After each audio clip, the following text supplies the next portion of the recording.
is just going to be a short tutorial on how I get my meshes into Skater XL. I'm not going to really be teaching how to use Blender or all that. I'm just going to show my process of how I get stuff in game. And I'm going to work off of some stuff that I already have pre-fitted, but I'll show you the process of how you would go about fitting something that's not set up. All you are going to need to start is you're going to need Blender. You can use any version. I recommend Blender 4.0. That's the version I'm using. And for Unity, the version you are going to need is 2019.4.8 F1. I have this linked in my Cupid's Closet Discord, or not Cupid's Closet, my Cupid's Outlet Discord. And on this server, I have everything directly linked so you can easily find and download what you need for getting started. The first step is downloading this Xlgm rig, or you can download this Blender project file if you want a preset file of everything already in that project. But I highly recommend just getting the rig. It's a lot easier to work with. You're going to open Blender into a blank project. Make sure you delete everything in your scene. And you're going to go import that Xlgm rig wherever you downloaded it to. So it'll download to something like this or this T-pose one.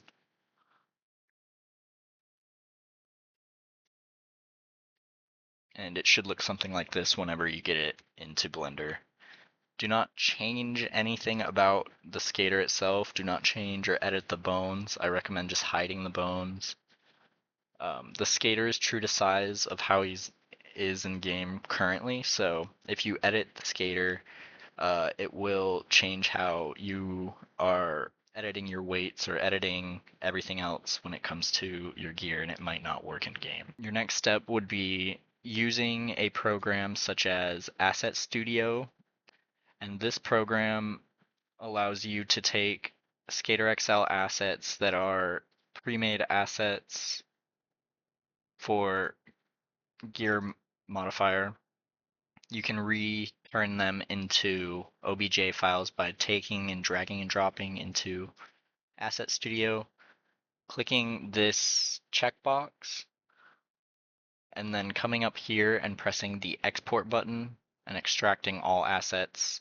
I highly recommend creating a folder for all the assets that you may extract, as they extract over each other, or if you're using it in the same folder, it will delete the last mesh you had in there. So, like I said, just make separate folders and make your life a little easier.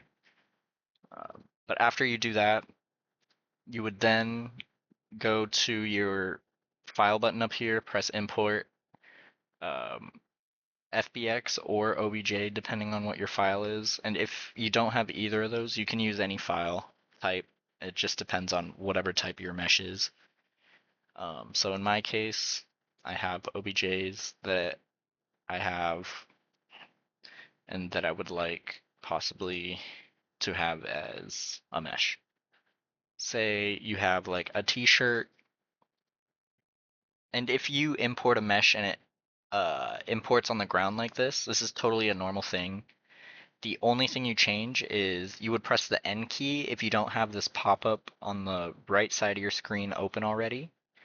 Just press N, and on this X value, set it back to 0, and it should automatically snap back to the character.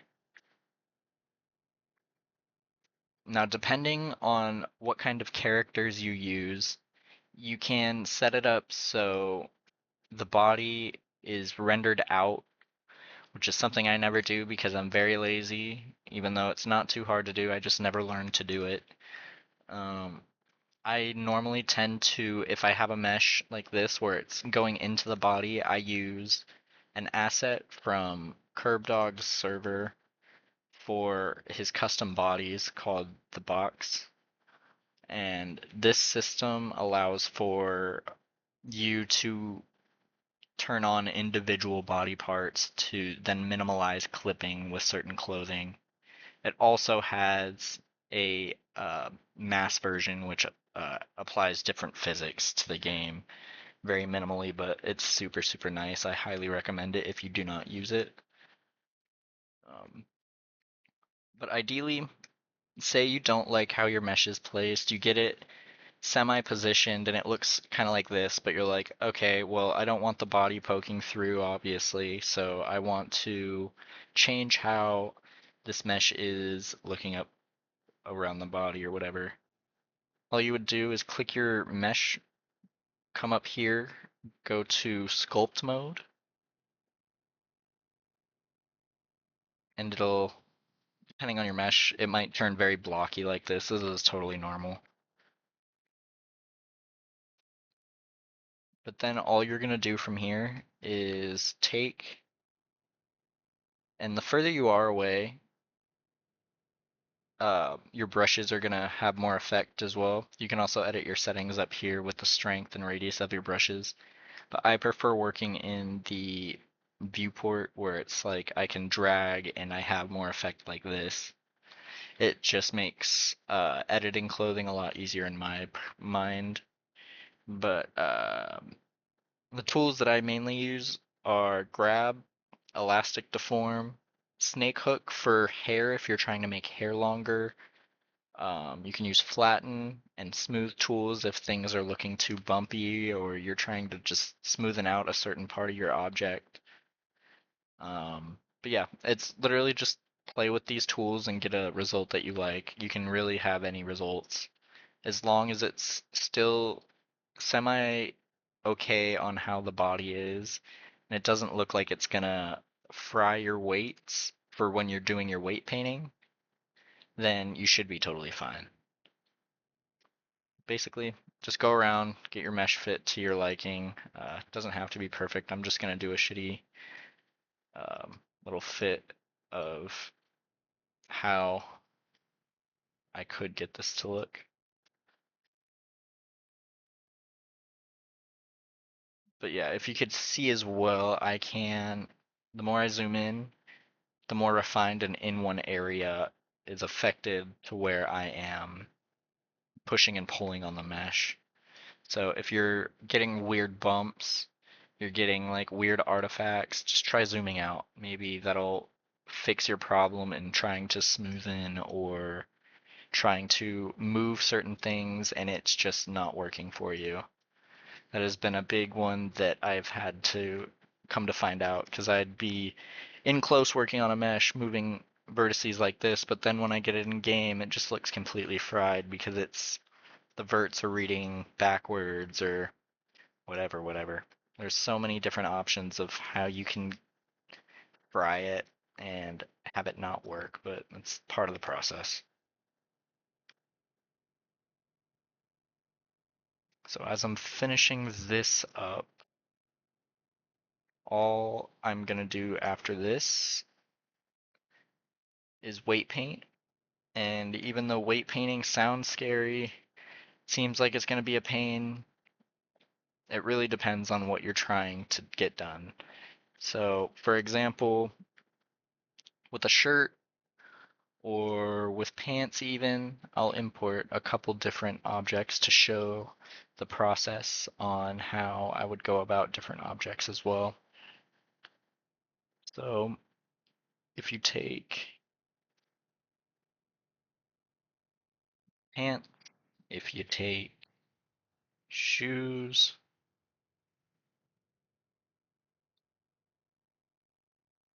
oops, where is it?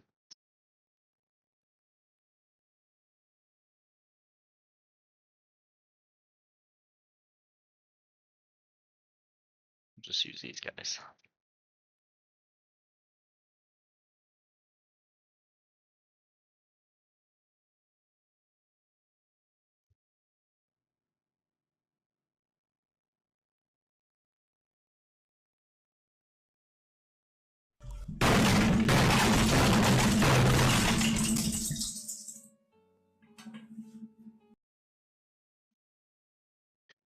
Your next step, all you're going to be doing here is once you have all your stuff fitted, say this is like your final result, you're happy with how everything looks.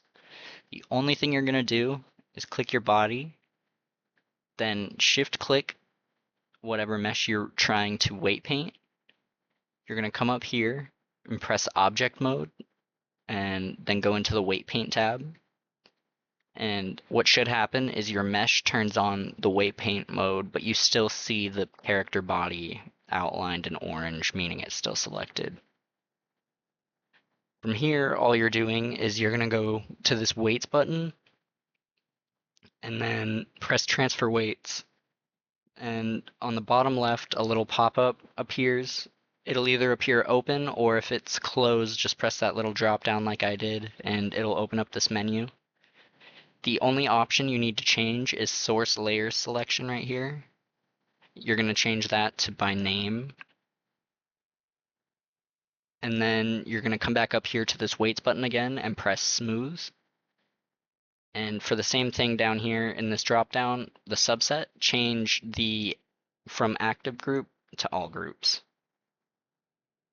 This allows for then all the weights to be smoothed on this mesh. When it comes to weight painting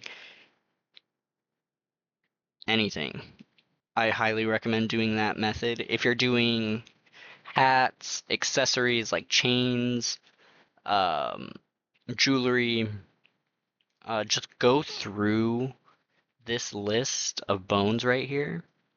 And this is found in the data tab whenever you're clicking on your skater body. This will teach you where general weights are found on the body. So, for example, if I'm making chains or if I'm doing necklaces, I normally only do one weight, and that is on spine 2, because I can then just easily set it to it will only stick to that area. Another option is, since I now have that shirt with matching weights, since I now just transferred the weights from this body to the shirt, you can then click the shirt mesh and go into weight paint mode and then check whatever weights aren't being used and remove them, or you can keep it how it is. But as you can see, it just puts the weights where it generally sees fit. This won't be perfect every time. Some of these will need adjustments. Like for example, the spine 2 one, ideally I would want this whole collar piece to be embedded in this red or yellowish color instead of this lighter green, so it's not affected by this neck weight at all. So there's no weird stretching or no weird bending. And the way you would go about fixing that is using this gradient tool. I've come to find that this gradient tool is very, very useful for painting certain areas or getting certain weights completed that you need fixed. But yeah, that's the process for weight painting. Your mesh is now weight painted, so it's the same process for anything else. Click the body whenever you have it fitted, shift click your mesh, come up here to object mode, change to weight paint, transfer weights, and now whenever you set this once in the same Blender session, it will keep the same settings, so you won't have to set it every single time. So that whatever meshes, if you're working on multiple at a time, it's nice because then you can easily just transfer everything over, then check everything. So for example, these pants are now fully weight painted. If I wanted to switch to something else, I will go back to object mode up here, click off the mesh that I just did, spawn in whatever. So for example, these shoes, say they were like one object. You don't have to make them one object either. You can weight things separately and it'll work just the same. Start with the body, shift click your mesh, enter weight paint mode, and transfer weights. And as you can see, it does its best here. With shoes, I highly recommend with the leg twist weights, if it is a high top shoe, you include the leg twist weights, but if it's more of a mid top shoe like this, try to incorporate this top part where it's hue shifting to be completely red, more so like this.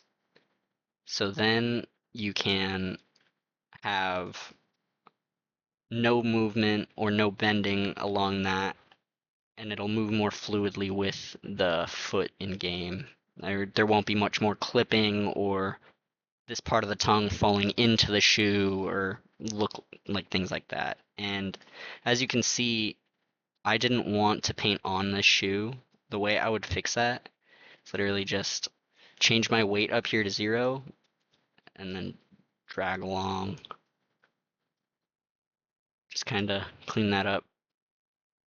And if it does affect over here, you can really just change it to paint mode, fix up whatever is needed.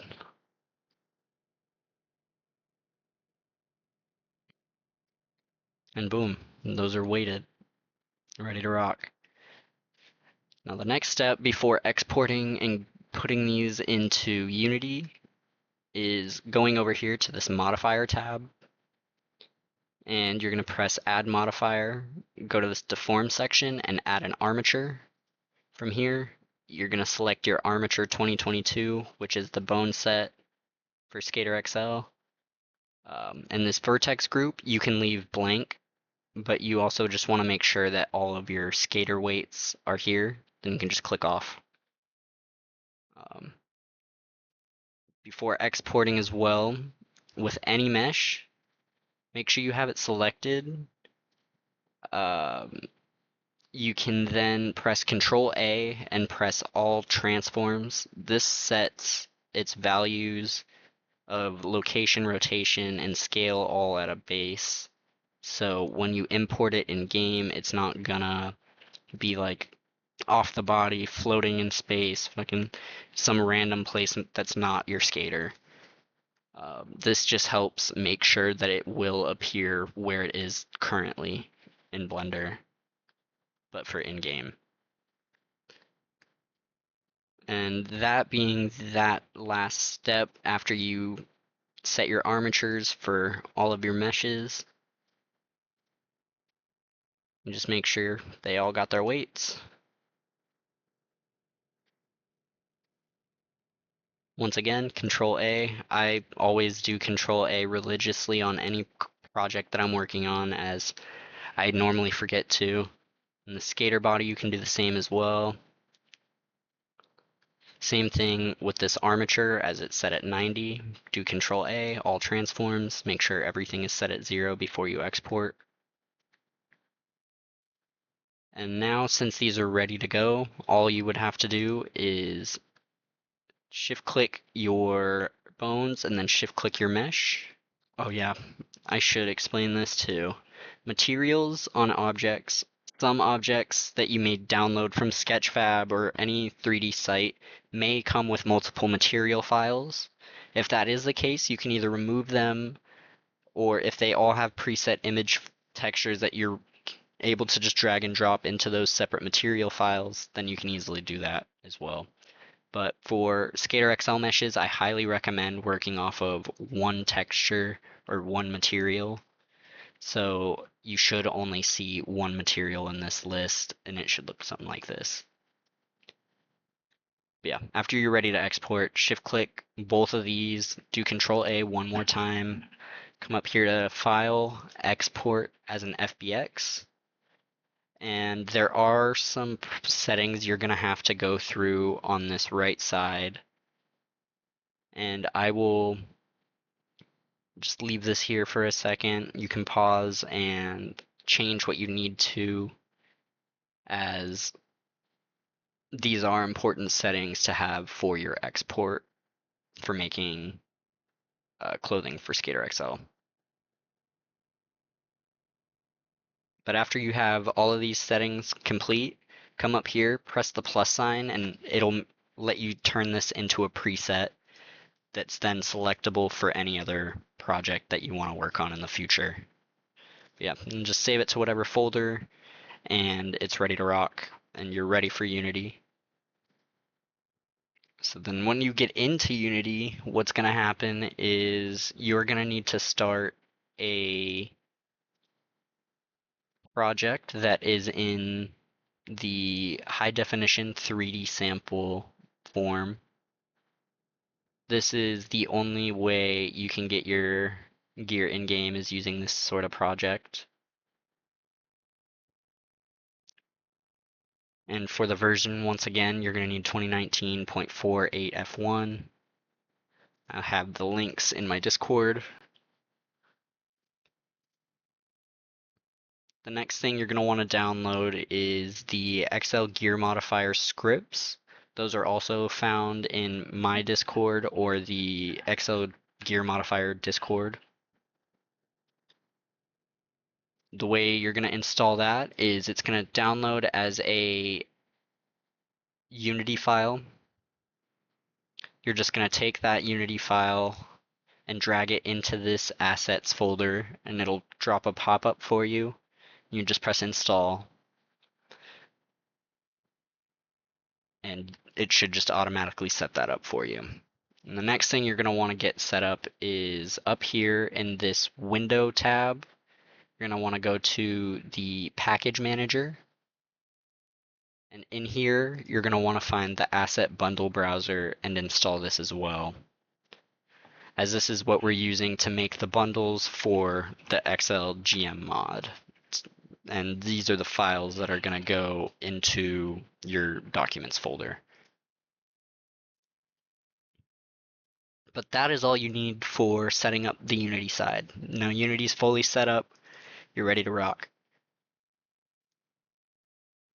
Oh yeah, I also forgot. If it doesn't show up that you installed Asset Bundle Browser, you have to come up here and press Window, and then press Asset Bundle Browser itself. It'll bring up this tab somewhere around here. You can then just drag it into like your inspector line, like over here. And I've found this super helpful just to easily navigate through my things. But yeah, I recommend creating a new folder, taking whatever it is that you just finished rigging. So in my case, I have a couple things that I have rigged that I can use for examples.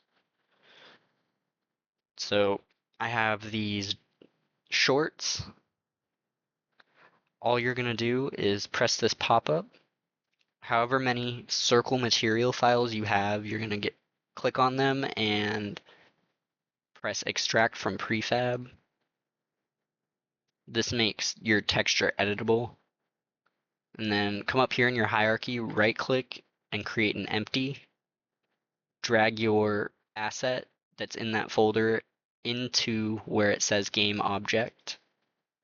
And then come back up here and click game object and drag it back into your folder. This will make a prefab of your item. You can double click this and it'll bring you to the same view that I'm in right now.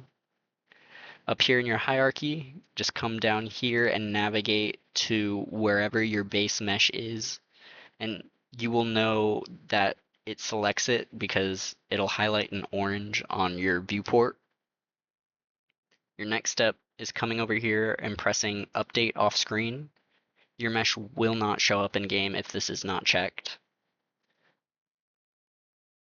Some other things I like to do depending on the clothing, and these are all optional. You can add double-sided. If it's hair or if it's an object that allows for alpha clipping, you can also turn that on.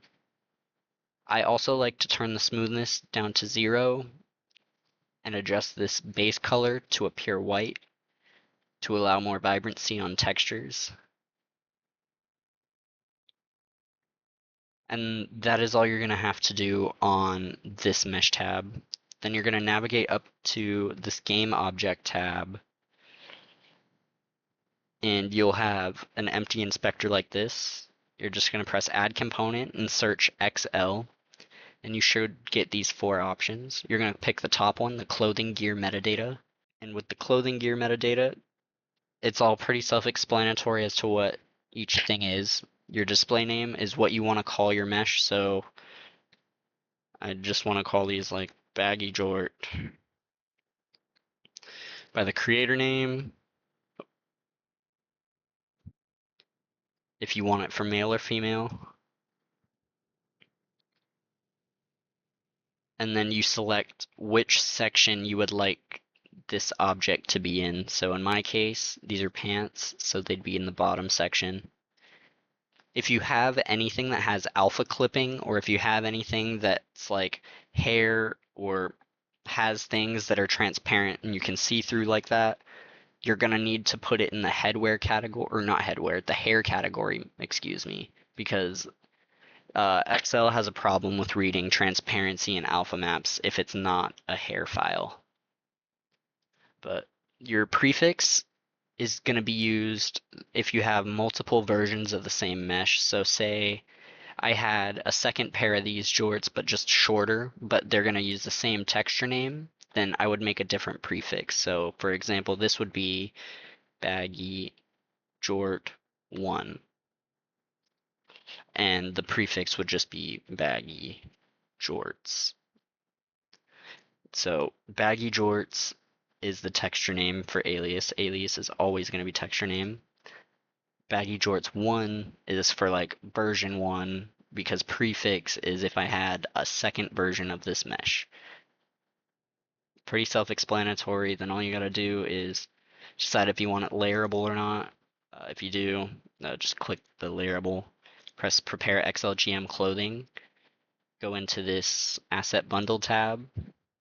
What you're going to do is right click in this asset bundle thing and press add a new bundle, and then drag your 3 things from your folder up into this bundle. And for your export settings, make sure you come down here to advanced settings and press force rebuild. Set your output path to wherever you would like your things to be saved, and then just press build and it will build your asset for you. And then it's ready to be dragged in game. When you export, it's going to look something like this, to where it'll give you a .manifest file and a file. Whatever the actual file is that you named is whatever one you're going to want to put into game. And that's literally the whole process. If you have any other questions or problems, feel free to message me on Discord, and I'll do my best to answer any questions that I can. Sorry if this tutorial's not any better than the last, but it's a pretty straightforward process. It is a little confusing. There are some other resources out from CurbDog, Spee, and some others as well. Those are all very straightforward tutorials as well. If you, like I said, if you do have any other questions, feel free to reach out on my socials or Discord, and I'll do my best to get back to you. But thank you guys.